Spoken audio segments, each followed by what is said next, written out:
لله رب العالمين والعاقبة للمتقين ولا عدوان إلا على الظالمين والصلاة والسلام على أشرف الأنبياء والمرسلين وعلى آله وصحبه أجمعين. سبحانك لا علم لنا إلا ما علمتنا إنك أنت العليم الحكيم. رب اشرح لي صدري ويسر لي أمري واحلل عقدة من لساني يفقهوا قولي. فإن أصدق الحديث كتاب الله وخير الهدي هدي محمد صلى الله عليه وسلم وشر الأمور محدثاتها وكل محدثة بدعة وكل بدعة ضلالة وكل ضلالة في النار. أما بعد. Bulan yang lalu kita bicarakan tentang masalah kita berzikir secara berjamaah. Zikir secara berjamaah, zikir selepas daripada kita salat, ataupun kita buat majlis zikir, buat majlis tahlil berjamaah lah tu. Majlis tahlil pun tak apa, kenduri arwah tak apa. Ada orang tidak boleh nama kenduri arwah, dia tak apa. Dia kata arwah bukan makan apa, kan? Nama kenduri arwah, kan kita nak jamu arwah pun. Ini mainan bahasa je. Kenduri arwah, kenduri nak berdoa kepada Allah supaya arwah-arwah ni, roh-roh ni dirahmati dan diampuni oleh Allah. Jadi dia potong-potong punya kenduri arwah, istilah tu. Memang kadang sebut majlis tahlil, kenduri tahlil, sebab ada la ilaha illallah tu yang paling banyak tu. Jadi kalau tak baca Al-Quran tu la ilaha illallah tak barang pasal majlis tahlil, istilah tu. Jadi semua itu boleh kita kategorikan sebagai zikir secara berjamaah, zikir lepas solat, majlis zikir dan sebagainya. Para ulama berbeza pandangan antara harus dengan haram. Ada yang kata harus boleh, ada yang kata haram. Jadi yang kata haram tu, kalau kita pegang pandangan kata haram, haram lah kita buat. Kita kata haram berzikir lepas solat secara berjamaah. Makna kita tak boleh berzikir berjamaah, kena berzikir seorang-seorang.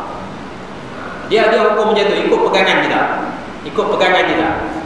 Sebab apa? Sebab benda tak jelas dalam hadis. Benda tak jelas dalam Quran. Kalau arak katalah ni arak, saya pegang pandangan kata arak ni halal. Tu tak boleh main tu. Sebab apa?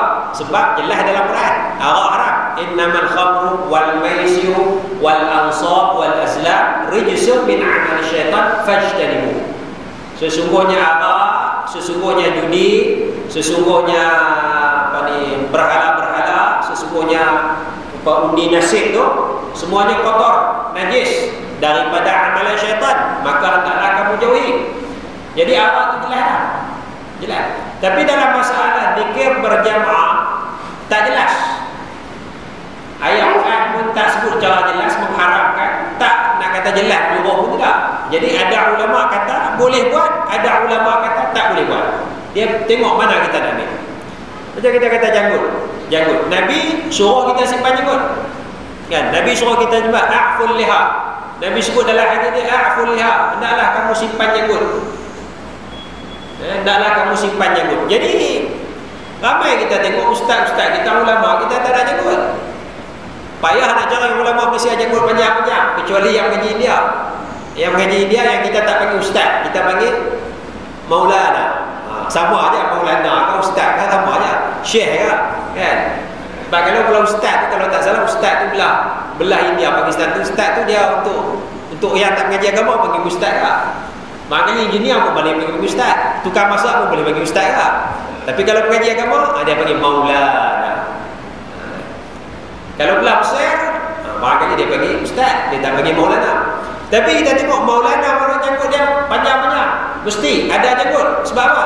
Sebab dia pegang hadis a'ful liha, simpanlah janggut. Nabi suruh tu wajib. Makna kalau tak simpan janggut dosa. Berapa ramai tak ada janggut kita ni? Satu, dua kan? Tapi ada ulama kata Nabi memang suruh simpan janggut, tapi Nabi suruh tu bukan wajib. Nabi suruh tu sunat. Sunat simpan janggut. Jadi bila sunat simpan janggut, tak ada janggut tak dosa. Jadi kalau orang tu pegang pandangan kita wajib simpan janggut, wajib simpan janggut. Dia tak simpan janggut, dia berdosa. Sebab apa? Sebab dia kata wajib. Kita pegang kata tak wajib simpan janggut, sunat je simpan janggut. Maknanya kalau kita simpan janggut dapat pahala, kalau kita tak simpan janggut tak berdosa. Dia tengok kita pegang mana, kita pegang. Jadi sama juga kes kita berzikir berjemaah ni, kita nak ambil pegangan yang mana? Tidak ada masalah, sebab para ulama berbeza pandangan antara haram dengan tidak haram. Tetapi nampaknya kebanyakan ulama menyatakan tidak haram.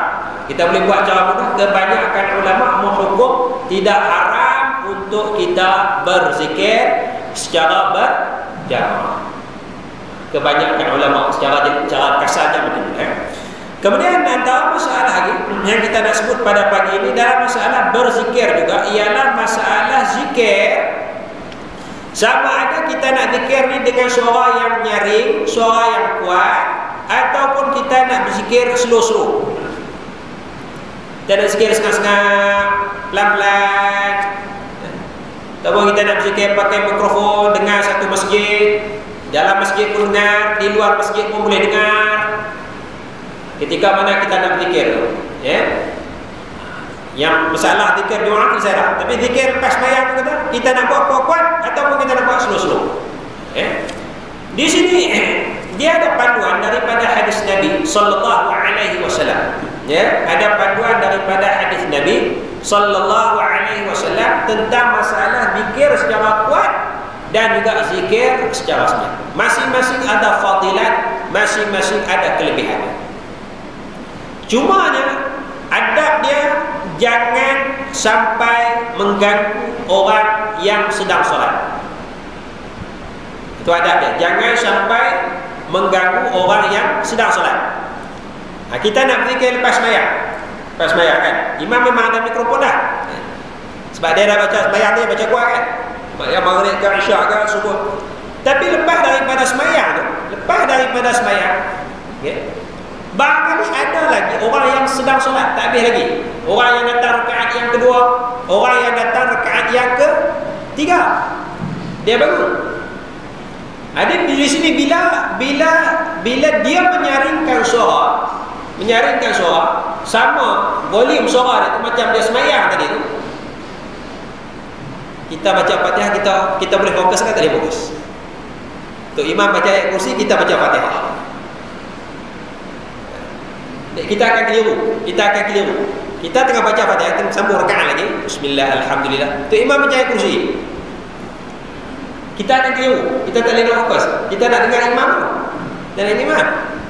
kita nak baca Fatihah. Jadi tumpuan kita, khusyuk kita tu akan terganggu sikit. Jadi sini adabnya, imam, orang yang jadi imam dia kena perhatikan. Dia kena tengok keadaan, bagaimana keadaan makmum di belakang. Ada lagi tak orang yang sedang solat?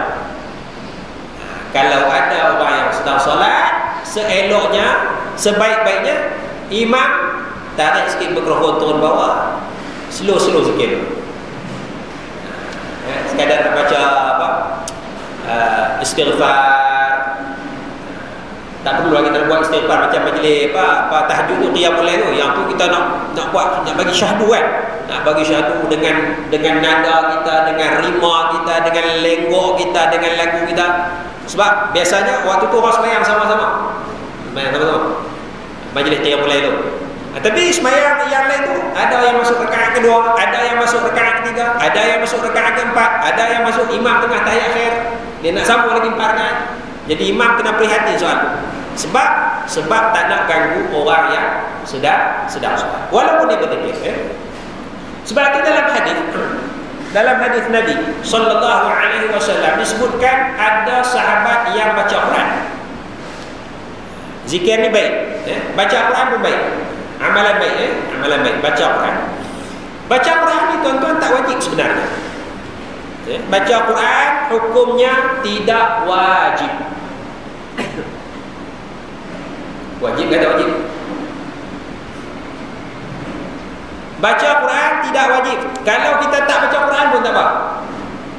Bulan Ramadan tak baca Quran, tak apa. Kalau bulan Ramadan tak baca, tak Ramadan lagi tak baca lah. Baca Quran tak wajib. Apa Quran? Apa Quran pun tak wajib. Yang wajib sembahyang baca Fatihah. Baca Fatihah itu baca Quran lah. Ini baca Quran tak wajib. Yang wajib ialah ikut perintah Allah yang ada dalam Quran. Itu yang wajib.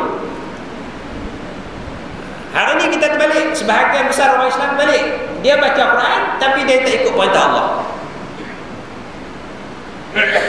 Dia baca Quran tapi dia tak ikut perintah Allah. Allah Ta'ala tak bagi bohong, dia bohong. Tak bagi cakap tipu, dia tipu. Dan kan dia baca Quran. Allah Ta'ala suruh tunaikan amanah, dia baca ayat Quran tapi dia tak tunaikan amanah. Dia baca tu dapat pahala, tapi baca tu tak wajib. Yang wajib dia ikut perintah Allah. Fattabi'u tu Quran yang diberkati. Fattabi'u, hendaklah kamu ikut Quran. Ikut tu. Ya. Sama lah dengan kadang-kadang orang perempuan dia beradab dengan Quran kan. Buat majlis khatam Quran, buat kat rumah, bukan buat kat masjid, buat kat surau. Bila nak baca Quran tu dia cari tidur. Selendang pasal apa? Pasal nak baca Quran, nak beradab Quran. Wajib tak tutup kepala bila baca Quran? Tak wajib. Kita nak baca doa pun tak wajib. Nak rambut kita mengembang ke, rinting ke apa, tak ada masalah. Peganglah Quran, baca. Quran bukan mahram kita, bukan orang ajnabi, bukan orang asing. Kita bukan boleh kahwin dengan Quran. Peganglah. Tak perlu kita nak pakai telekung, pakai tudung ke apa sebab nak baca Quran. Cuma adab tu tak wajib. Tapi sebahagian orang bila dia baca Quran, dia tutup kepala. Bila habis baca Quran, dia keluar daripada rumah, dia tak tutup kepala. Perempuan. Yang Quran suruh jaga aurat tu. Yang Quran suruh jaga aurat. Jadi jaga aurat bila keluar daripada rumah, wajiblah dia tutup kepala dia tu, tutup aurat. Tapi bila dia keluar rumah, dia tak tutup aurat. Bila dia duduk dalam rumah, dia tak baca Quran, dia tutup aurat. Dia dah lari dah daripada perintah Allah Subhanahu wa ta'ala. Jadi baca Quran tak wajib tutup.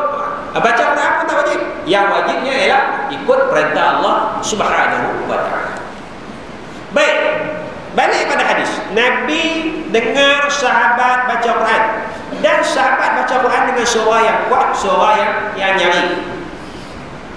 Dan di sebelah sahabat, dekat dengan sahabat yang baca Quran tu, ada orang yang sedang solat. Ada orang yang sedang solat. Adakah Nabi suruh orang yang solat berhenti sembahyang, suruh cepatkan sembahyang, ataupun Nabi suruh orang yang baca Quran ni slowkan suara? Dia baca dengan kuat, baca Quran tu baik, dapat pahala. Tetapi kerana dia baca dengan suara yang kuat, suara yang nyaring, berdekatan dengan dia ada orang yang sedang solat, besar kemungkinan bacaan Quran itu mengganggu orang yang sedang solat. Maka Nabi SAW menyuruh sahabat yang baca Quran ini slowkan sikit suara. Slowkan sikit. Maqasid dia, tujuannya apa? Tujuannya supaya tak mengganggu orang yang sedang solat. Jadi bila kita jadi imam, adabnya lepas sembahyang istighfar, baca la ilaha illallah wahdahu la syarikalah, lahul mulku wa lahul hamd, yuhyi wa yumiitu wa huwa ala kulli syai'in qadir. Confirm masa tu ada lagi orang tengah sembahyang. Jadi tarik mikrofon bawah sikit. Orang pun tahu dah istighfar, astagfirullahalazim pun tahu dah. Kan? Baca 3 kali ke 4 kali ke la ilaha illallah wahdahu sampai habis, baca 3 kali ke 7 10 kali ke atau kita sebut sikit la ilaha illallah, pakat baca sendirilah. Barangkali sampai kursi tu nampak orang mungkin dah habis dah solat, masa tu naik mikrofon Allah nak kuat sikit apa kan. Kita tak adab tu. Sebab apa? Sebab tak nak ganggu orang yang sedang solat. Kerana Nabi menyuruh sahabat yang baca Quran slowkan suara dia kerana ada orang yang sedang salat berdekatan dengan orang yang baca Quran, ya. Jadi nak kuat pun tidak mengapa, nak slow pun tidak mengapa. Yang penting adalah berzikir kepada Allah Subhanahu wa taala. Baik, diriwayatkan bahawa Abu Bakar As-Siddiq radhiyallahu anhu, sahabat Nabi Abu Bakar As-Siddiq radhiyallahu anhu, bila dia berzikir, dia solat malam, dia baca ayat-ayat Quran, ya, dia perlahankan suara dia. Sembahyang malam dia perlahankan suara dia, ya. Sembahyang malam ni biasanya kita kuatkan. Sembahyang siang kita slow, zuhur kita slow, asar kita slow, Jumaat kita kuatlah. Sembahyang malam, subuh, maghrib, isya, masuklah tahajud pun biasa kita kuat, malam kuat, ya. Tapi Abu Bakar dia baca slow sangat waktu itu malam. Nabi cek tengok jalan malam-malam di ziarah, tengok Umar Abu Bakar barangkali tengok Abu Bakar tengok sembahyang tapi slow sangat, tak dengar baca apa, ya. Barangkali macam tu lah. Baik, Nabi ziarah pula Umar Al-Khattab radhiyallahu anhu. Ziarah Umar, tengok Umar, dengar Umar baca kuat sangat. Barangkali luar dalam orang dengar Umar baca Quran, Umar sebut zikir dia baca tengah sembahyang tu. Rasulullah cek tengok, cek. Jadi sini bila selesai Rasulullah jumpa Abu Bakar, Rasulullah jumpa Umar, panggil dua-dua tu. Selesai satu panggil dua-dua. Rasulullah tanya Abu Bakar, "Wahai Abu Bakar, kenapa kau slow sangat suara? Sembahyang malam duduk berzikir, kenapa slow sangat? Bacaan kamu tu kenapa rendah sangat volume suara?" Baik, Abu Bakar dia hujah di hadapan Nabi. Dia jawab di hadapan Nabi, dia kata, "Man unajihi yasma'u kalam."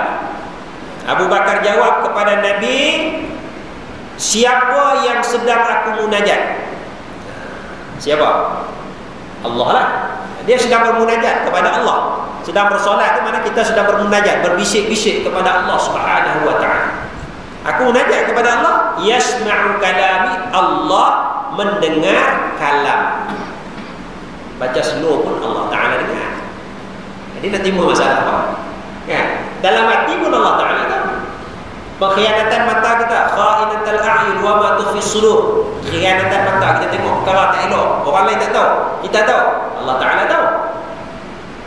Wa ma tukhfi sudur, dan apa yang disembunyikan dalam hati, Allah Ta'ala tahu, Allah Ta'ala dengar.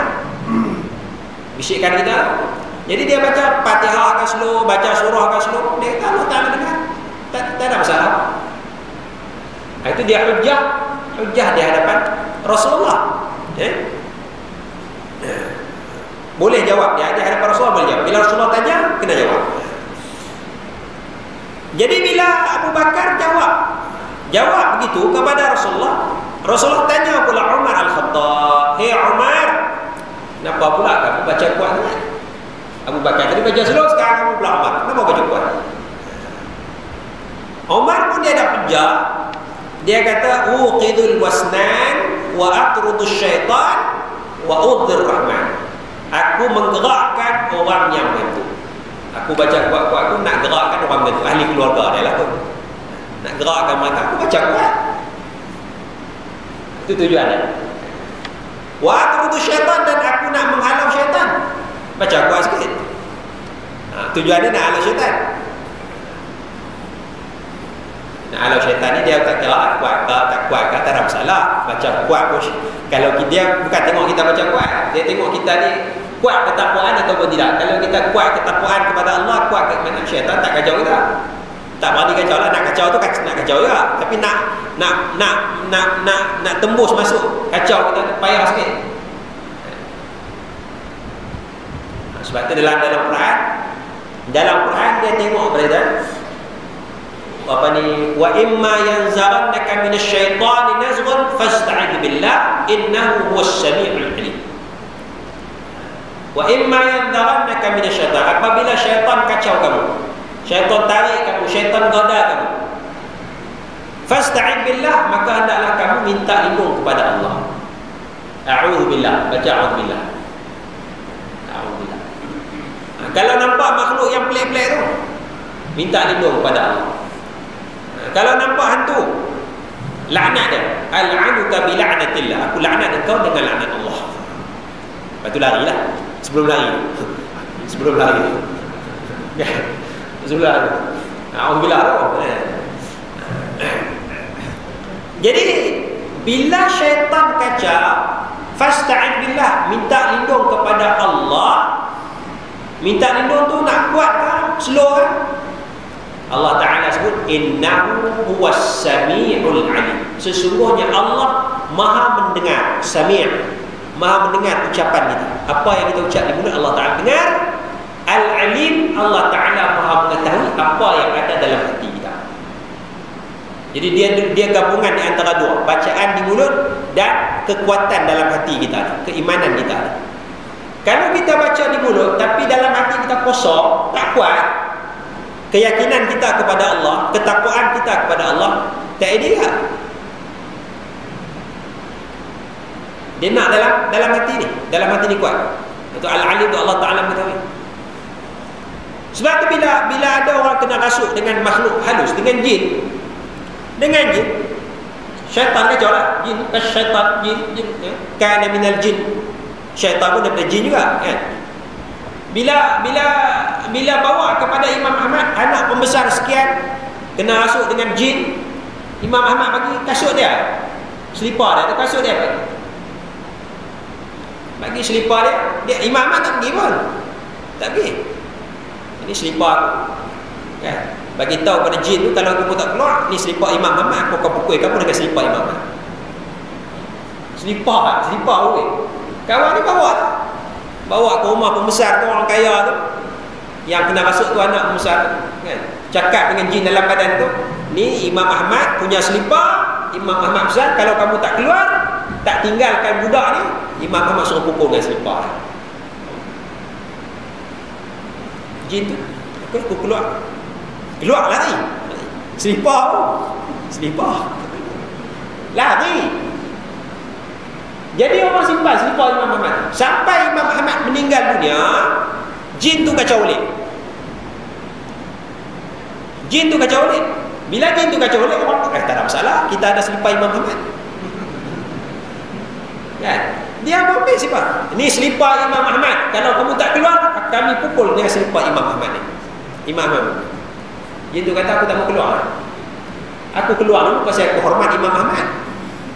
Dia orang yang baik, dia orang yang soleh, orang yang bertakwa kepada Allah. Aku tak berani kacau dia masa dia hidup. Sekarang dia dah mati, aku beli apa dengan selipar dia? Ketakwaan, kekuatan dalam hati kita. Jadi kalau kita baca mulut, kuat tak dia? Ada dalam. Sebab tu kita nampak hikmah Allah Ta'ala minta lindung kepada Allah. Innahu huwas sami'ul alim. Allah Maha mendengar, Allah Maha mengetahui.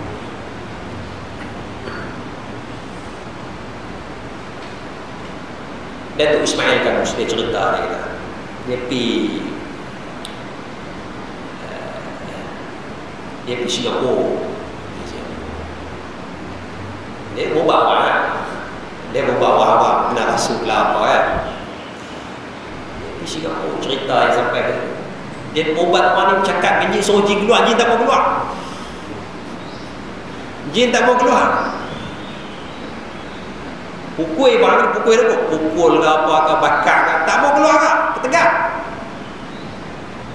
Akhirnya tak boleh lawan ke, menang galah dah. Sembang dengan jin. Kita jin hang ni kat Malaysia hang takut kat siapa? Di Malaysia ni hang tak, ni Singapura ni, di Malaysia hang takut kat siapa? Jin tu kata, aku kat Malaysia ni kalau orang sekian-sekian aku takut lah, aku tak berani lah. Kalau dia sebulan nama 2-3 orang, aku tak berani. Kalau orang ni aku tak berani. Itu Ismail tanya kamu saya, aku je lah. Aku tak takut aku. Jin tu kata, dekat hang ni aku tak takut, cuma aku segar dia biar tak kenal aku. Makam segar, jin segar je. Kita bukan jin tak takut, segar pun tak kan. Naik bagi makam jin segan kat kita. Baik. Nak menghalau syaitan. Wa atrud syaitan. Nak menghalau syaitan.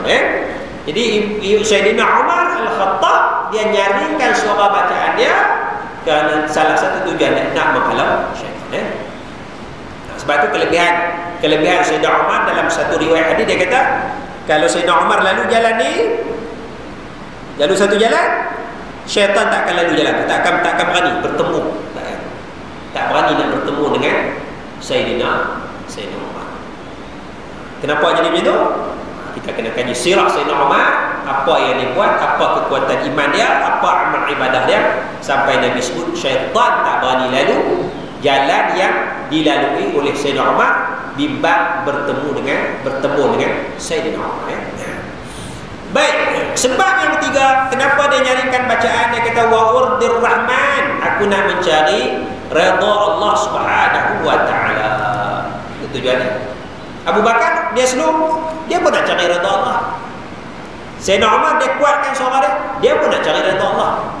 Jadi masing-masing daripada kita ni sebenarnya nak mencari redha Allah. Semua nak cari redha Allah, cuma jalan berbeza. Orang ni cara sembahyang berjemaah, dia nak cari redha Allah. Orang ni rajin baca Quran, dia nak cari redha Allah. Orang ni duit banyak, dia nak bersedekah, dia nak cari redha Allah. Orang ni duit tak banyak, dia banyak puasa, nak tujuan dia nak cari redha Allah. Semua nak mencari redha Allah. Hasilnya tuan-tuan, bila Rasulullah tanya Sayyidina Umar kenapa kuat, sebab dia begini. Abu Bakar kenapa slow sangat, sebab dia begini. Allah Ta'ala dah dengar. Maka Rasulullah suruh sederhana, Abu Bakar naikkan sikit suara kamu tu, jangan slow sangat. Umar turunkan sikit volume suara kamu, jangan kuat sangat. Bagi tengah-tengah. Bagi tengah-tengah. Itu panduan daripada Rasul alaihi salatu wassalam kepada Abu Bakar Siddiq dan juga Umar Al-Khattab radhiyallahu anhu. Jadi kita zikir tengok keadaan lah. Biasanya lepas sembahyang. Kalau majlis baca ayat itu tak apalah, kita berzikir, kita kuat, kita tak ada orang sembahyang. Orang sembahyang pun buat siang-siang duduk jauh, kan? Baik, masalah yang seterusnya, kita nak berzikir, kita nak guna biji tasbih. Kita pegang biji tasbih ni. Kalau ada biji tasbih kita pegang, tasbih. Ada yang kecil tu 33 biji kan?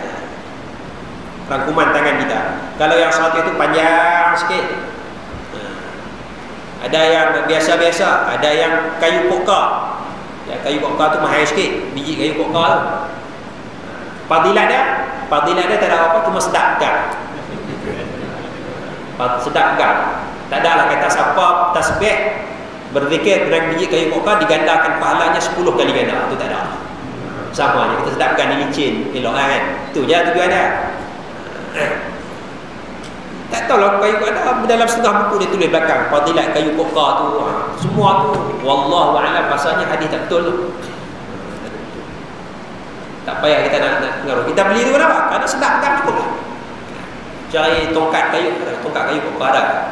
Kalau ada lah, kerana sedap nak pegang, nak gaya. Bukan kerana fadilat kelebihan, kerana Nabi tak ada.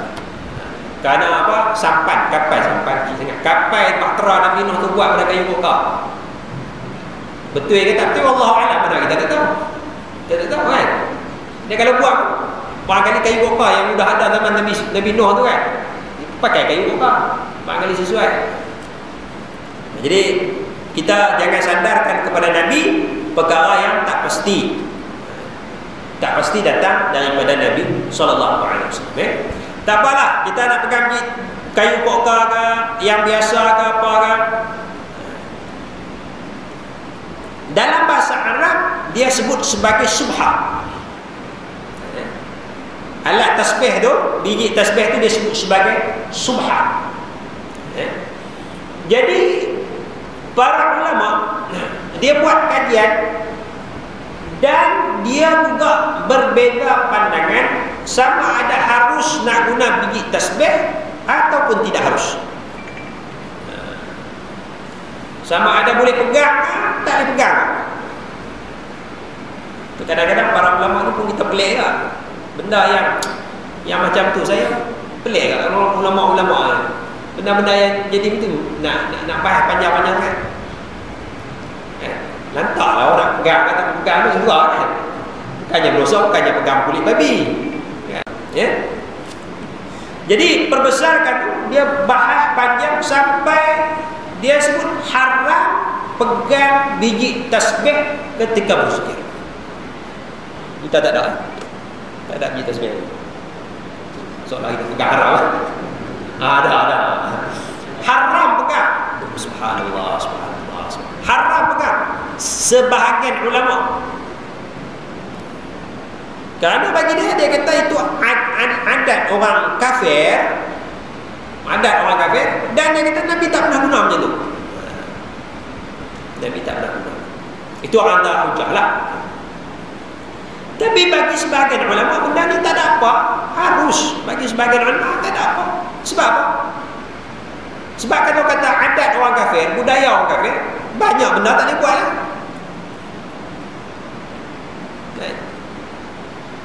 Apa benda orang kafir kita guna? Yang direka cipta, dibuat orang kafir guna dulu. Kita pakai hari ini. Jadi sempitlah kehidupan kita. Kan? Adakah kita nak cok benda ni Islam, patuh pada Islam? Mesti dimulakan, dipelopori oleh orang Islam. Kalau dimulakan oleh orang kafir, itu tak Islam. Jadi Islam tu jadi sempit. Kehidupan Islam jadi sempit. Islam ni luas. Ad-din yusrun. Inna ad-din yusrun. Sesungguhnya agama tu mudah. Nak amalkan agama tu sangat mudah. Tidak memberatkan dalam agama, melainkan kita akan jadi payah. Akan jadi benci kepada agama. Susah sekali. Di agama sebenarnya mudah. Fleksibel. Keanjalan dalam beragama itu sangat-sangat simple, sangat mudah. Ya. Jadi bagi sebahagian ulama dia kata haram, bagi sebahagian ulama dia kata harus. Sebab apa? Sebab benda tu tengok tujuannya. Tujuannya kita nak kira bilangan zikir je. Itu tujuannya. Boleh kita guna jari, boleh. 33 ni boleh, tak ada masalah. Tapi mungkin kita sampai sini kita terlalai sikit, kita terlupa apa-apa lah. Tapi kalau kita pegang yang biji tasbih ataupun kita pakai yang letak cincin tu kan, buat cincin tu, pegang tap tu, dia tak lari tu. Lagi tekan, kita set 100, cukup 100. Nanti tu je tujuannya. Kita nak buat hari ni 100 zikir. La ilaha illallah wahdahu la syarikalah, lahul mulku wa lahul hamdu yuhyi wa yumiitu wa huwa ala kulli syai'in qadir. 100 kali. Nabi sebut 100 kali. Kita mau baca 10 kali. Kita dah pakai benda tu 10 kali. Lepas tu kita berhenti makan roti canai lah, beli so'abah lah apa-apa. Dah lagi ni 90 kali. Sambung lagi sikit. Boleh 15 kali, baru 25 kali. Jadi kalau kita tak pakai jari je, berapa dah bagi tadi? Kita akan keliru, tak ingat lah. Nabi dah sebut suruh baca 100 kali. Jadi tujuannya nak ingat benda tu lah. Sebab kita bukan nak duduk nak baca 100 kali tu duduk setengah jam. Tak edit. Lepas sembahyang zikir seorang-seorang. Kalau tak sembahyang kat subuh kat masjid, sembahyang subuh kat rumah, katalah kita lewat sembahyang subuh 6.30, nak zikir 33 kali tu, payah tu imam pun aku tak buat lah kan. Aku pun tak buat seorang-seorang. Assalamualaikum warahmatullahi wabarakatuh. Bismillahirrahmanirrahim. Aku ni dosa aku tak buat. Berat. Tapi bila kita datang berjamaah, alhamdulillah boleh buat. Imam pun senang nak buat. Kita pun alhamdulillah imam duduk sandar kat tiang boleh. Subhanallah. Boleh, mudah. Sebab kita berjamaah. Ya. Jadi tujuannya nak ingat tu. Nak ingat berapa banyak kita berzikir. Yang kedua tu, nak ingatkan kita supaya berzikir kepada Allah Subhanahu wa taala. Jadi kita pegang biji tasbih ni. Pegang, katalah pegang, bawa yang ambil yang 33 lah, jangan ambil besar sangat.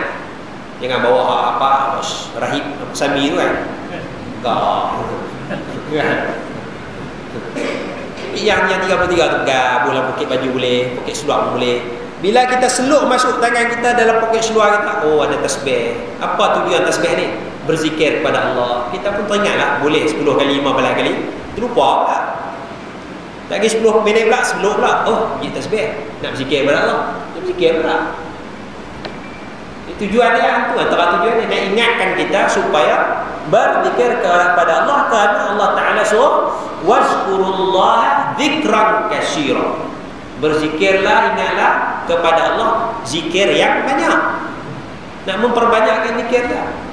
Jadi kalau tidak ada benda ingatkan kita macam biji tasbih itu, kita tak ingatlah. Biasanya kita tak ingat tu berzikir, ya.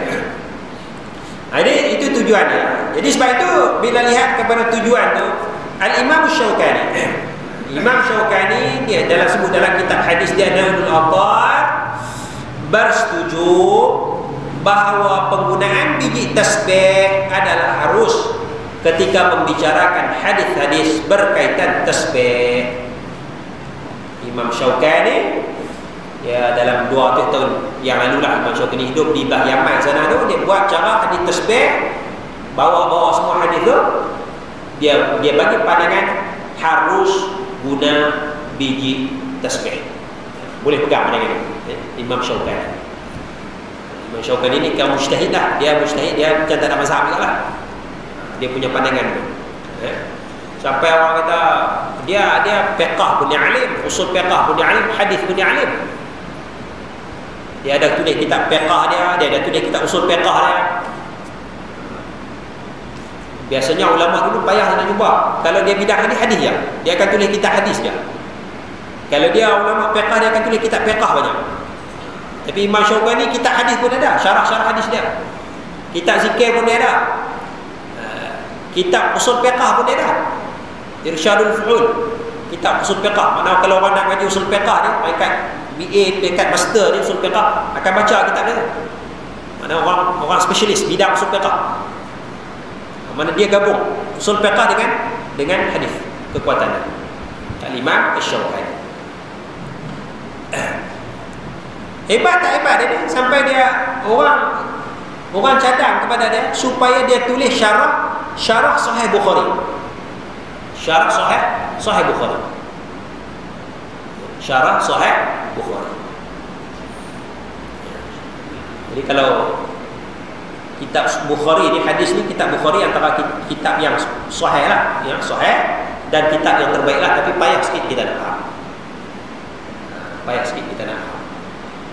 Kalau kita nak mengaji hadis, walaupun kitab yang sahih selepas Quran ialah kitab Sahih Bukhari, tapi ulama punya cara mengaji, dia tak mula dengan Sahih Bukhari, dia mula dengan Sunan Tirmizi.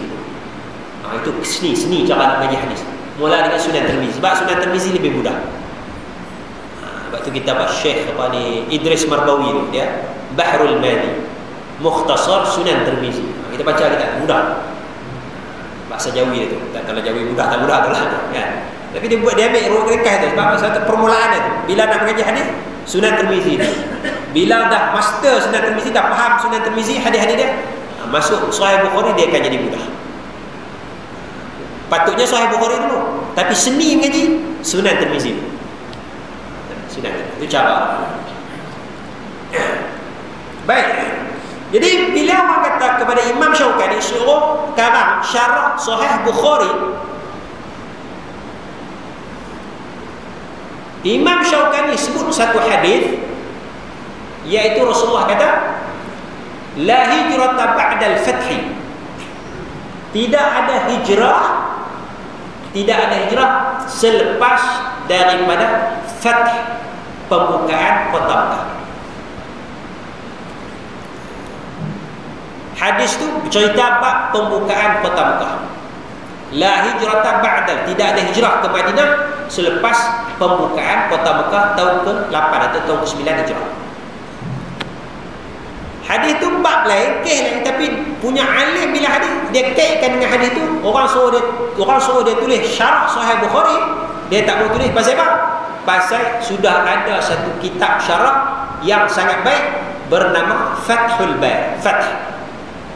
Fathul Bari bi syarh Sahih Al-Bukhari,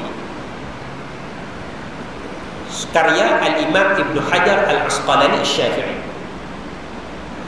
Jadi tidak ada hijrah, tak perlu lagi kita nak berhijrah baca kitab hadis yang lain, tak perlu lagi tulis kitab hadis yang lain selepas adanya Fathul Bari. Hadis itu kisah lain, tapi dia kaitkan dengan kitab hadis Fathul Bari. Nah, itu kelebihannya Imam Syaukani rahimahullah. Begitu yang berlaku diceritakan dalam satu buku. Seorang ulama, dia alim mengajar kitab, macam-macam hadis dia mengajar. Kitab hadis. Dia ulama di sebelah Syria. Kalau tak salah nama dia Sadiq, Syekh Sadiq pada nama atau Syekh Hasan Aban Naka, begitulah Sadiq Aban Naka. Salah satu ulama di Syria, alim. Damsyik. Satu masa Syekhul Azhar datang ke Syria, ke Damsyik. Ulama Syria sedang mengajar.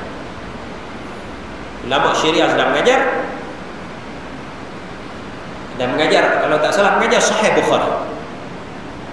Syekhul Azhar datang, duduk dalam majlis pengajian tersebut, mengaji lagi Syekhul Azhar. Jadi dari sudut hierarkinya, kita punya ahli sunnah ni Al-Azhar lah, ketuanya ialah Al-Azhar. Jadi Syekhul Azhar duduk dengar ulama Syria ni mengajar Sahih Bukhari. Habis mengajar, berjumpalah dua ulama Syria ni dengan Syekhul Azhar. Syekhul Azhar kata kepada ulama ni, ulama Syria, kalau kamu ke Mesir, kalau kamu pergi Mesir, aku tak akan suruh pelajar-pelajar Azhar mengaji dengan kamu.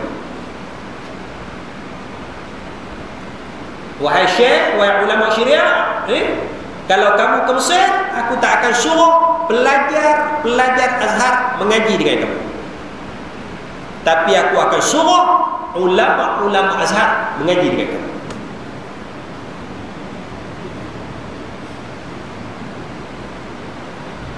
Ayat tabir tu, kalau ayat tabir tu ingat ajar tak betul lah. Punya alim syekh ni yang mengajar Sahih Bukhari ni, sampai Syekh Nazar kata, aku tak suruh anak-anak murid aku mengaji. Anak-anak murid Azhar mengaji kamu. Dia suruh ulama pula mengaji. Lagi ada ilmu lagi banyak lagi. Ya. Walaupun tahap kita kata hebat dah. Kita kata tahap ulama, tapi bukan semua kita tahu. Bukan semua. Wa fawqa kulli dhi ilmin alim. Di atas tiap-tiap yang ada ilmu tu ada lagi yang lebih mengetahui. Ada lebih. Kita pandai bab ni, kita pandai bab ni. Jadi kita kena tawaduk, rendah diri, mengaji. Yang orang panggil ustaz ke maulana, dia bukan alim semua, dia mengaji. Ada ustaz mengaji, dia pakai pakar bab, tapi duduk mengaji. Ada buat kursus nikah, kita tak pandai faraid. Barangkali kita pandai hadis, kita tak pandai faraid. Ada ustaz datang mengajar faraid, kita duduk mengaji. Tak jatuh martabat kita, bertambah ilmu kita. Jadi ulama pun kena mengaji, ustaz-ustaz pun kena mengaji, maulana pun masih kena mengaji lagi. Apatah lagi kita yang bukan takhusus, bukan mengaji bidang pengajian Islam, syariah, usuluddin dan sebagainya. Lebih-lebih lagi lah kita kena tambahkan ilmu kita untuk memandu kita mendapatkan redha Allah Subhanahu wa ta'ala. Jadi pagi ini kita bahaskan dua perkara. Kita boleh zikir kuat-kuat, kita boleh zikir slow-slow, tapi yang paling baik kita sederhana. Yang keduanya, kita pegang satu pandangan, kita kata harus kita menggunakan biji tasbih. Tujuannya dua saja, untuk ingatkan kita supaya berzikir kepada Allah. Yang keduanya, kita nak kira bilangan zikir. Jangan tujuan yang ketiga nak riak kepada orang. Jalan pegang tasbih, nak nyakui pun pegang tasbih lagi ya. Nak pergi main bola sebab tak, kalau kita main badminton tadi, pegang tasbih tangan kiri, badminton dia cipat lah kan. Itu tu waktu main kan, baca bismillah awal itu sudahlah bismillah kan, cukup lah kan. Jadi jangan riak kepada Allah Subhanahu wa ta'ala. InsyaAllah kita akan sambung zikir dengan lafaz Allah. Wallahu a'la wa a'lamu bis-shawab. Subhanakallahumma wa bihamdika asyhadu an la ilaha illa anta astaghfiruka wa atubu ilaik. Wassalamu alaikum warahmatullahi wabarakatuh.